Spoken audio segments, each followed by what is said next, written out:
Assalamualaikum warahmatullahi wabarakatuh. Bismillah, tawakkaltu 'alallah, la haula wala quwwata illa billah. Asyhadu an la ilaha illallah wa asyhadu anna Muhammadar Rasulullah. Allahumma salli ala sayyidina Muhammadin wa ala alihi wa sahabatihi ajma'in, amma ba'd.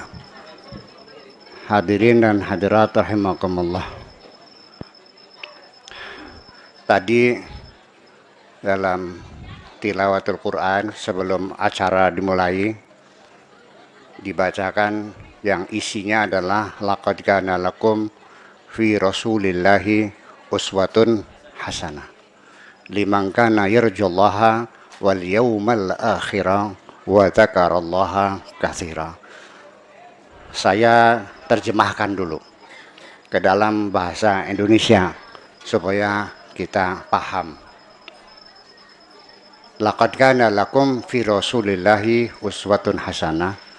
Di dalam pribadi Kanjeng Nabi Muhammad itu terdapat percontohan yang bagus. Di dalam diri Kanjeng Nabi ada contoh yang bagus yang bisa diteladani oleh kita semuanya. Siapa yang bisa dimangkana yarjullaha, bagi orang yang berharap ingin ketemu dengan Allah, wal yaumal akhirah, dan bagi orang yang ingin selamat di akhiratnya, wa dzakarallaha katsira, dan yang banyak berzikir kepada Allah. Itu persyaratannya 3 yang bakal bisa meniru Kanjeng Nabi. Ini nanti yang kita bahas.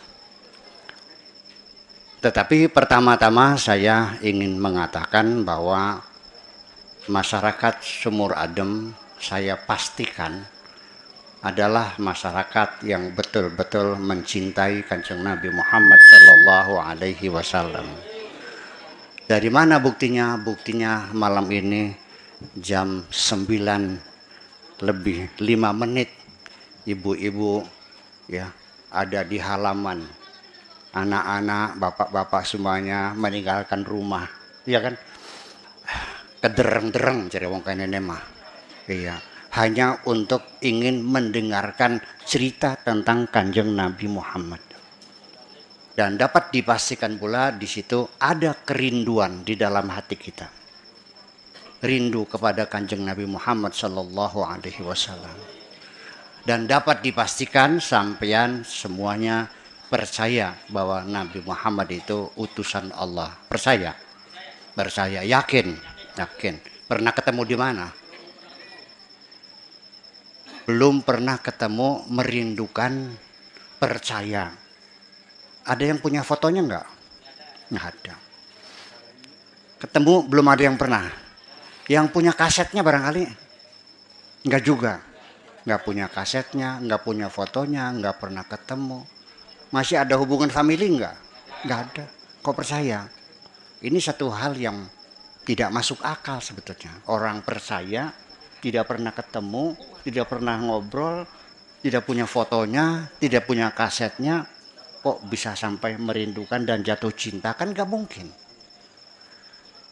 Kok bisa terjadi? Ya, nanti kita bahas. Sebaliknya, bapak-bapak, ibu-ibu sekalian, orang Arabnya sendiri yang hidup sezaman dengan Kanjeng Nabi, yang dulunya main bersama. Waktu anak-anak main bersama, makan bersama, tidur bersama, main bersama, ya. Dan mereka tahu Kanjeng Nabi itu orangnya jujur, nggak pernah bohong, selalu menolong orang, selalu mendamaikan orang bertengkar, orangnya dermawan, orangnya santun, segala macam sifat kebaikan diakui semua. Dan bahkan yang menjuluki Nabi Muhammad dengan julukan Muhammad Al-Amin adalah orang Mekah sendiri. Ya, tetapi ketika Kanjeng Nabi Muhammad menyatakan dirinya mendapat wahyu dan diangkat jadi Rasul, tidak ada yang percaya. Selama 13 tahun di Mekah, yang percaya bisa dihitung jari. Hanya istrinya, ya, terus saudara sepupu, ya, kemudian budak-budak sahaya, itu saja. Hanya beberapa gelintir, itu pun mau dibunuh. Sampai Nabi Muhammad akhirnya mendapat izin dari Allah untuk hijrah ke Madinah. 13 tahun lamanya. Lalu alasannya apa? Disebutkan dalam Al-Quran, mereka itu dalam surat Yasin yang berbunyi wasawa'un alaihim a'andartahum am lam tundirhum la yu'minun. Sawa'un alaihim, mereka itu sama saja. A'andartahum, kau berikan bukti, am lam tundirhum, atau tidak kau berikan bukti, la yu'minun, tetap mereka tidak mau percaya.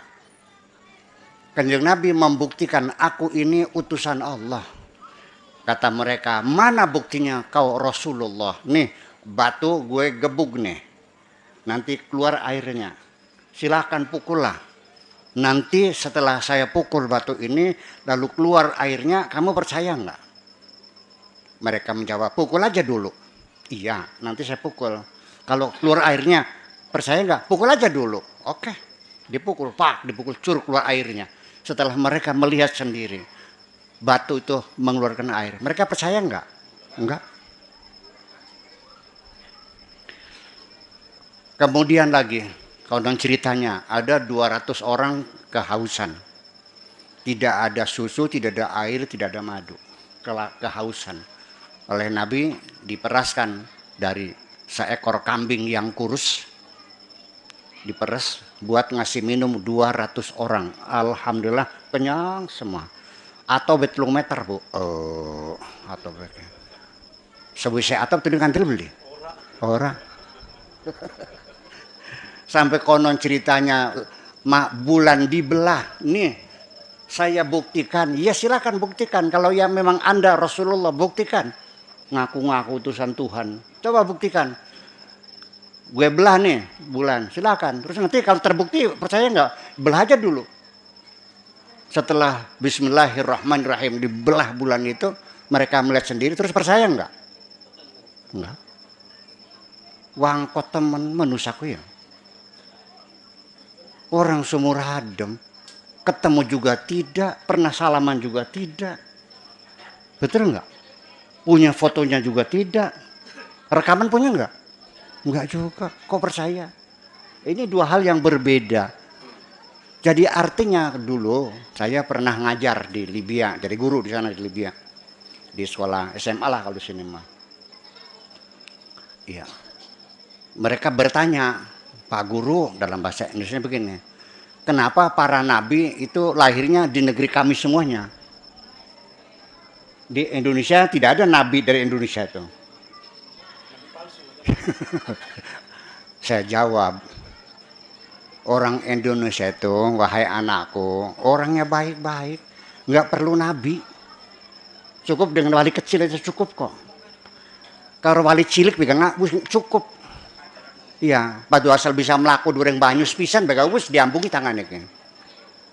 Iya, tidak seperti masyarakat kamu, bandel-bandel, nakal-nakal. Iya, 25 nabi diturunkan ya, kamu bunuh-bunuhin semua aja. Iya, kamu lawan semua yang ada yang dipercaya. Masih kurang berapa lagi? 25 nabi. Ya, mereka ngelawan terus. Di sini tidak pernah ketemu Nabi Muhammad. Kok percaya? Ditambah lagi yang hari ini kita peringati maulidnya, hari lahirnya. Malam ini maulid Nabi. Itu kapan lahirnya? Itu sudah 1444 tahun yang lalu. 1400 tahun luwih.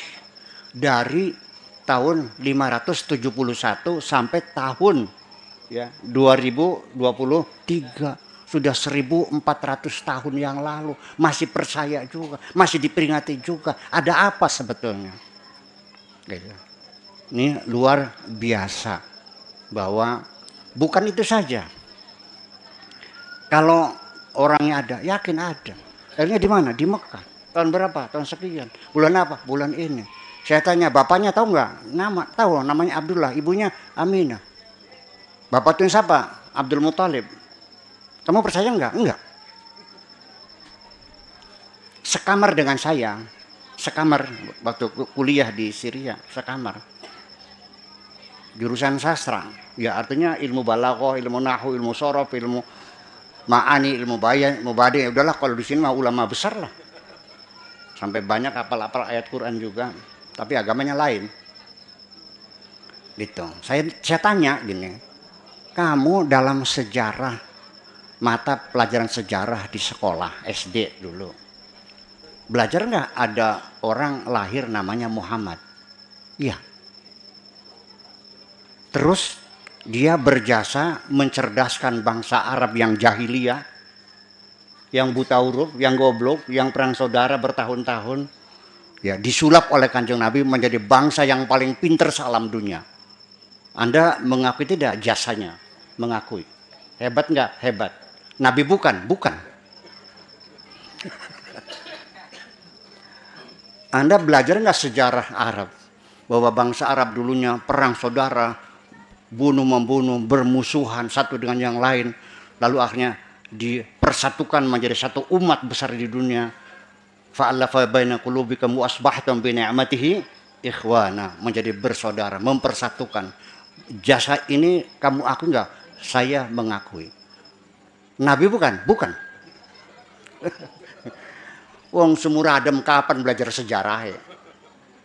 Iya, tapi ngerti, paham juga, percaya juga kan?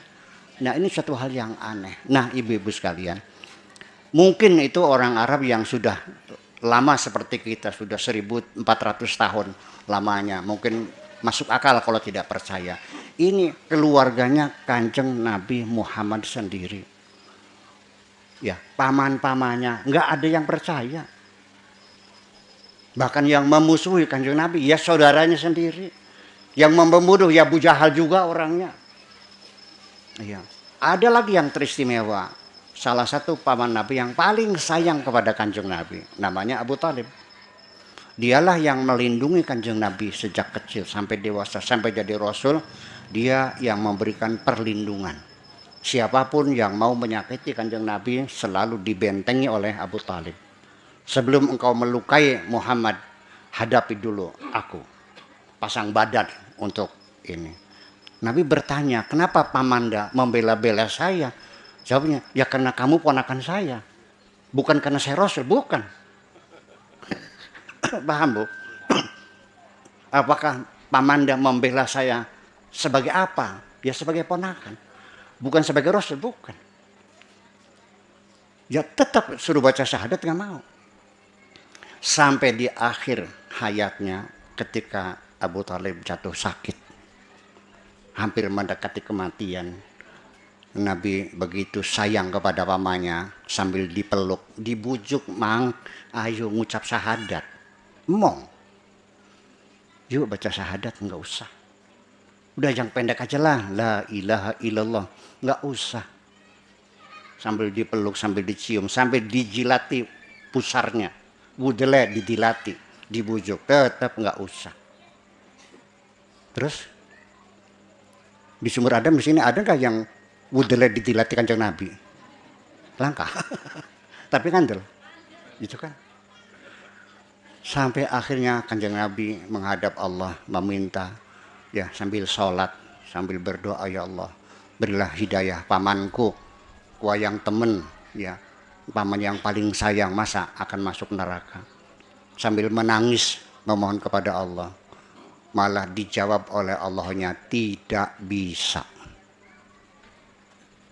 Ya Allah, berilah hidayah kepada pamanku Abu Thalib. Allah menjawab, tidak bisa. Innaka la tahdi man ahbabta, walakinallaha yahdi man yasha. Engkau tidak bisa memberikan hidayah kepada siapapun yang engkau cintai. Yang berhak memberi hidayah hanyalah Allah Subhanahu wa ta'ala. Kayak apa sedihnya Kanjeng Nabi menangis. Udah Allah berkehendak seperti itu. Itu. Jadi terjawablah pertanyaan saya, kenapa orang sumur adem tidak pernah ketemu Kanjeng Nabi, tidak pernah melihat kemujizatan Kanjeng Nabi. Kalaupun ya Al-Quran mujizat Kanjeng Nabi, yang maca beakas yang durung bener aja. Betul nggak? Masih ada nggak di sini yang Alhamdulillahirabbil alamin, masih ada? Ya, iya. Tapi ngantil beli. Ngantil. Ya kan. Bahasanya aja masih bleketak-bleketok. Tapi ngantil. Orang Arab yang sekamar dengan saya tanya, kan jurusan sastra. Sama dengan saya, jurusan sastra.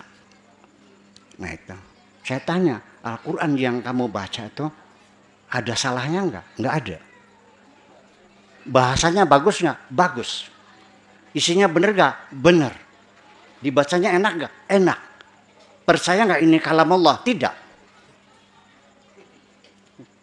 Ini karangan Muhammad. Jadi selama ini mereka yang tidak beragama Islam itu ya meyakini Kanjeng Nabi bukan sebagai Rasul, tapi ya minimal sebagai pahlawan. Jadi kayak orang Indonesia meyakini kepahlawanan Jenderal Sudirman. Anda mengakui nggak Jenderal Sudirman berjasa? Ngaku nggak? Sebagai Nabi ngantil nggak? Percaya nggak? Sebagai Nabi, Jenderal Sudirman sebagai Nabi percaya nggak? Sebagai pahlawan? Nah itu dia persoalannya. Ya, jadi pada akhirnya terjawablah sudah bahwa jawaban Allah bahwa kamu tidak bisa memberikan hidayah kepada siapapun yang engkau cintai. Innaka la tahdi man ahbabta walakinallaha yahdi man yasha. Tapi Allah lah yang memberi hidayah kepada siapapun yang dikehendakinya. Di sini terjawab, wahai orang-orang sumur adem, bapak-bapak, ibu-ibu yang beragama Islam, ini bukan karena otakmu cerdas, bukan karena kamu mencari kebenaran, tapi murni betul-betul dapat hidayah dari Allah Subhanahu wa taala. Alhamdulillah. Nah, selanjutnya setelah kita dapat hidayah, tolong diteruskan hidayah ini, dirawat. Seperti saya titip pot bunga sama Bapak Haji Sulaiman. Ini buat Anda, ini kembangnya bagus, mawar merah. Ya mesti disiram tiap hari, dipupuk tiap hari sampai berbunga, kan begitu. Nah, hidayah juga sama, perlu dirawat, perlu dipupuk, perlu disirami supaya terus berbunga. Jangan diterlantarkan. Makanya udkhulu fis silmi kafah, yuk masuk Islam seutuhnya, jangan separuh-separuh. Mumpung diberi hidayah, kalau enggak dicabut lagi nantinya. Artinya sampai sekarang masih banyak orang yang dapat hidayah, sudah baca syahadat, sudah masuk Islam, tetapi masih belum menjalani syariat Islam. Ada di sini yang sholatnya rajin, nggak tinggal 5 waktu, tapi wayahna panen, ya, untuk bayar zakat pelantar pelintir. Ada nggak? Sholatnya rajin tapi nggak pernah zakat. Ada nggak? Ya itu. Berarti belum masuk seutuhnya, baru sebagian. Ada lagi zakatnya keluar, dermawan lagi bagi-bagi duit fakir miskin. Tapi kalau masuk bulan puasa mencari dokter minta surat keterangan sakit mah. Ada. Nah itu kenapa sih cang cing nanggung kadar kesir wis teles anjrem sisan. Wis kadar wis teles. Dapat hidayah diteruskan. Ya, kira-kira kayak orang naik mobil di Jakarta, ada yang masuk kakinya saja bus kota tuh, ada yang masuk bokongnya saja zaman dulu, ya kan? Ada yang ya Allah, bokongnya di luar, kepalanya di dalam. Itu masuknya tidak seluruhnya, masuk seluruhnya. Bismillahirrahmanirrahim. Yuk masuk Islam seluruhnya, jangan sepotong-sepotong.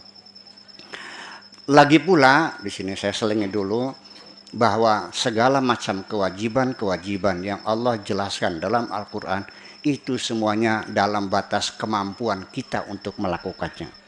Tidak mungkin Allah menyuruh kita di luar kemampuan. Innallaha la yukallifullahu nafsan illa usaha. Allah tidak akan menyuruh kita kecuali ada dalam kemampuan kita. Tidak mungkin saya menyuruh Bapak Haji Sulaiman untuk memikul beras 2 kintal, nggak mungkin. 1 kintal sanggup nggak? Enggak. Setengah kintal? Wah, 40? Iya, ya udah segitu. Jadi kalau saya ngasih 2 kintal pikul ya berarti yang nyuruhnya nggak benar. Kerjakan sajalah Bu. Begini teorinya. Apa saja kalau sudah menjadi kebiasaan akan menjadi mudah dan kita sanggup. Iya. Kalau kita sudah tiap hari, nah untuk menyentuh psikomotorik itu minimal 1 bulan. Kita akan menjadi terbiasa dan akhirnya bisa karena Karena biasa, berulang-ulang lama-lama bisa menyentuh psikomotorik ini. Ini penting sekali. Nah, bapak-bapak dan ibu-ibu sekian, di penghujungnya bahwa akhirnya kita tadi kembali kepada ayat Quran tadi, laqad kana lakum fi rasulillahi uswatun hasanah. Liman kana yarjullaha wal yaumal akhirah wa dzakarallaha katsira. Sekarang bagaimana kita meniru orang yang hidup di abad ke-7?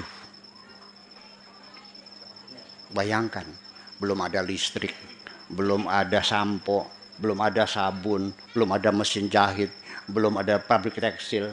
Betul nggak? Belum ada internet, belum ada radio, belum ada mesin tik, belum ada. Tidurnya masih di tanah, masih primitif. Abad ke-7. Bayangkan, kalau ibu-ibu pengen tahu,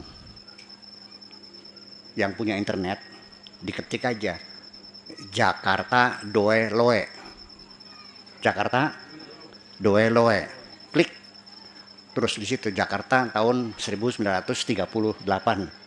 Kali Ciliwung. Masih mandi pada telanjang kali Ciliwung. Disabet-sabetin di batu tuh nyucinya. Ya. Iya kan? Orang dagang bakso hanya pakai celana pendek, nggak pakai baju. Ya, ngerus bumbunya. Dipikul. Ya, orang-orang sepanjang jalan nggak ada yang pakai sepatu, masih nyokor semuanya. Di Jakarta rumah masih pakai belit.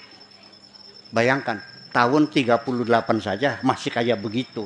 Apalagi tahun 571, apalagi di abad ke-7. Kanjeng Nabi kayak apa? Rumahnya belum punya rumah, hidupnya masih pakai tenda, nggak pakai sepatu. Ya, apalagi zaman dulu, saya sendiri dulu waktu kecil Bu, kalau sikat gigi itu mandi di kali Ciwaringin bawakan tuh, pakai pasir, betul nggak? Kalau di sini pakai babakan bata ya, belum ada odol.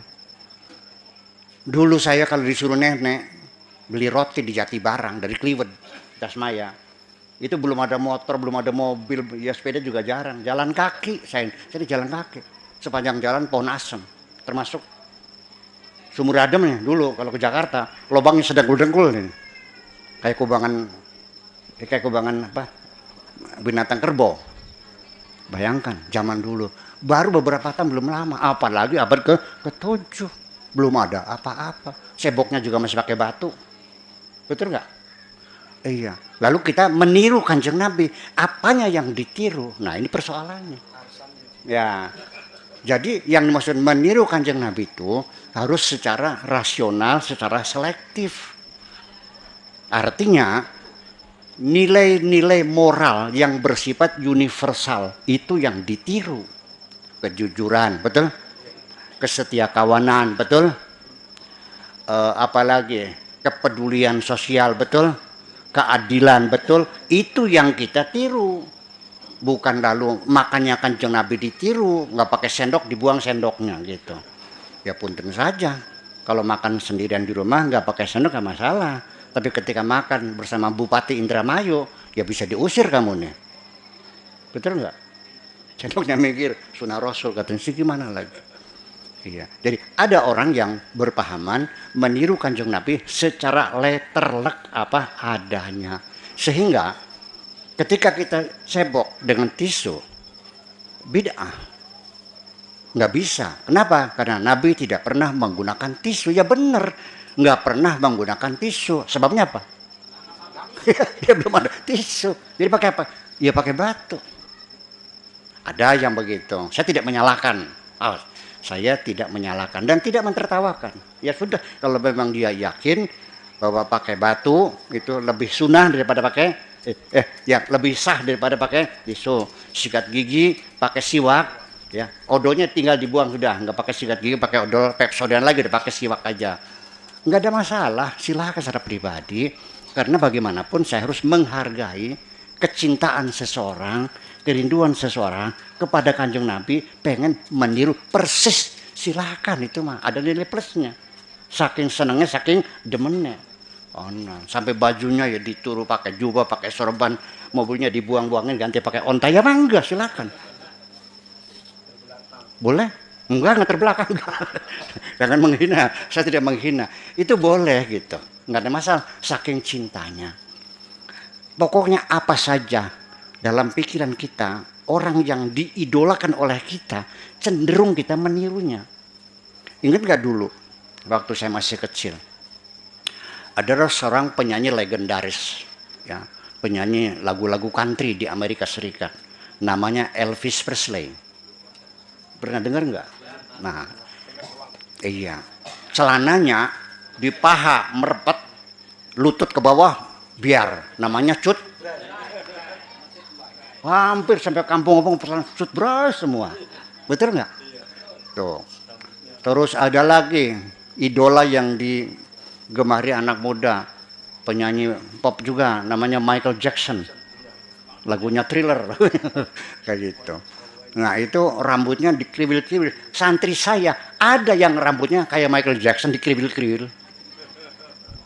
Orang cinta seperti itu, nggak ada masalah. Baik, saya hormati. Berarti Anda betul-betul mencintai Rasulullah. Nggak ada masalah. Tetapi ketika ingin meniru secara rasional, ya, meninggalkan cebok pakai batu, pakai tisu, ya jangan dibilang bid'ah dong. Itu aja kok, betul nggak? Iya. Jadi orang yang sikat gigi pakai Pepsodent, jangan dibilang bid'ah. Dengan alasan Nabi tidak memberi contoh. Itu kan bid'ah. Nabi kan pakai siwak. Waduh, ya kalau kita diajak berpola hidup abad ke-7, ya bingung saya. Itu. Jadi biarkan saja. Ada orang-orang yang otaknya di abad ke-7, kakinya menginjak abad ke-21. Otaknya tersangkut di abad ke-7, kakinya menginjak abad ke-21. Nggak ada masalah. Dia hebat, dia mencintai Rasulnya, ya sudah silakan go ahead. Gitu. Tapi tolong kalau makan pakai tangan, ya jangan dilakukan ketika Anda diundang oleh bupati, oleh gubernur, oleh presiden, ya jangan dong. Betul nggak? Ya iya. Habis minum, terus kumur-kumur, kaprut, ledil gitu. Kan dijijik jadinya tuh. Lah iya masalahnya. Termasuk juga meniru Kanjeng Nabi. Begini, ketika istri kita selingkuh, apa yang kita lakukan? Ada dua kemungkinan, ada kalanya dipecel atau disate. Kalau kita punya istri, ada dua kemungkinan, mungkin dipecel atau mungkin disate. Kalau ketangguhan istri kita selingkuh, betul nggak?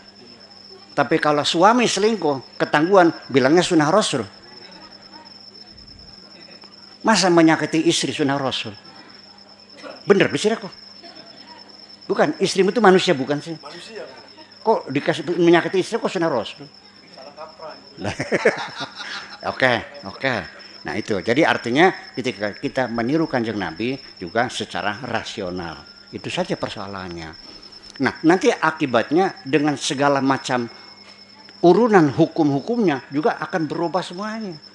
Dulu asal orang tua wali bapak itu tinggalnya jauh, ya 92 farsakh sama dengan 90 km, maka anak perempuan bisa nikah, tidak mesti harus walinya hadir, cukup dengan wali muhakam. Ini adalah putusan fikih zaman abad ke-8, abad ke-9 setelah Nabi meninggal. Jadi perempuan itu dulu ketika tahun abad ke-10, abad ke-11 di Indramayu, mungkin orang Indramayu ya kan gitu mau kawin, bapaknya tinggalnya di enggak loh orangnya 90 kilo aja. Kertasmaya sampai kemana?